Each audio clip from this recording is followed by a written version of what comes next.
What's up, guys? It's Logan here with Surgical Precision and Jennings with Headspace Arms. We are going to talk about head spacing a precision rifle. You know, Jennings, we have talked about quite a few subjects that a lot of people have a lot of different opinions on in these last couple episodes. So don't throw us to the wolves or judge us too hard. Here's what I can say, disclaimer up front. I've built rifles that shoot one-hole groups. Jennings? I have built rifles that shoot one-hole groups. We're not saying this way is, our way is always the way, but it is a way. Absolutely. And we're going to talk about what we do and the differences. We've already had some differences in what we do. Right. You know, when you're first of all, what we're talking about is head space, right? Head space. What is head space? Head space to me would be the location of the chamber compared to the location of the bolt in a closed state.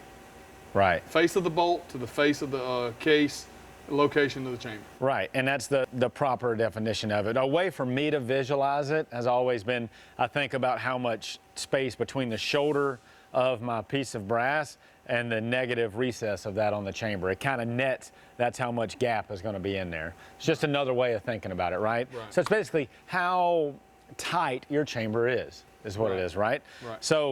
So you've got these go and no-go gauges. They're any SAMI, usually between 4 to 5 thousandths gap. Your chamber will be acceptable to ship to the store if it's within that 4 to 5 thousandths gap. The way I learned, old school, that wasn't acceptable. It's not an acceptable level of chamber accuracy. So we would use the very scientific method of tape, right?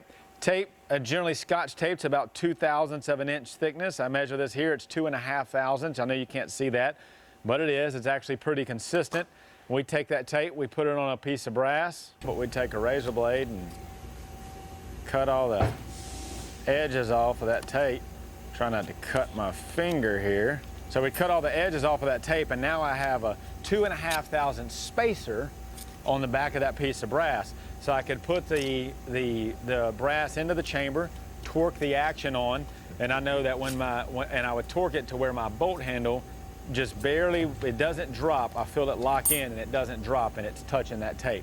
Now I know when I pull that brass out, I take the tape off, I have 2.5 thousandths gap or better, and then I'd put the bolt back in with no firing pin and let the bolt actually drop. Close on the brass with no tape. Close on the brass with no tape. It was just an old school method for getting tight chambers. 2000. Now here at Headspace, y'all got a little different way about it. How do y'all do it? Yeah, so the way we do it is we have a go and a no-go gauge that is precision ground by the same company that manufactures the reamer.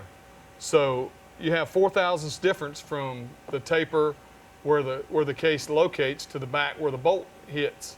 So you have 4 thousandths between your go and your no-go. So when you slide your go in, your bolt closes. And when you slide your no-go in, which would be 4 thousandths longer, your bolt shouldn't close. So that's the way we do it. We're somewhere between 0 with a go and 4 thousandths max with a no-go. So if your bolt closed on the no-go, you'd be 4 thousandths. Right. So I mean, two totally different methods that work a little different, but hey, we both produce rifles that shoot really, really well. That's right. So it's just I guess, different ways to skin a cat, right? That's right. Well, I'm Logan Copeland with Surgical Precision. I'm Jennings Freeman with Headspace. And remember, make your next shot your best shot. Trigger Time TV is brought to you by Bravo Company Manufacturing, Bravo Company USA, Heckler & Koch, Skinner Sights, EOTech, Car Arms, G-Force Arms, Hollow Sun, Hallenbeck, Magnum Research, Thompson Auto Ordnance, and Biggest Finest Revolver. We would like to dedicate today's show to the men and women of the United States military and law enforcement, the people that stand in the gap and keep our country free. God bless America.